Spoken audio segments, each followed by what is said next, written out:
I received a package today from Ironskin.com. These are new pliers to make riveting for chainmail armor. And of course I wanted to try them right away today, so I'm using helmet Aventile what I made earlier this summer. I didn't close the rivets, so first I line up holes in a ring so that I can slide the very small rivet through the holes, and then I use these pliers what I just bought, and which are, by the way, excellent product.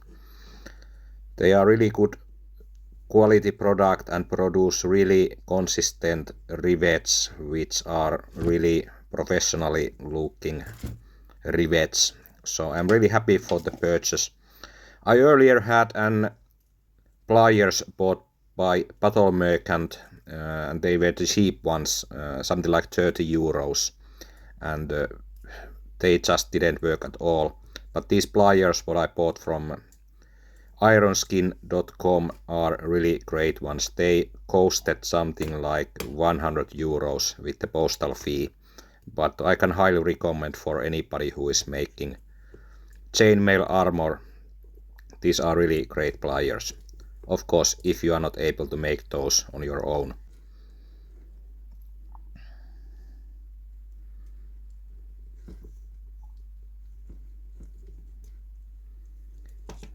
And now I have just few thousand rings to rivet in my Aventile. Thank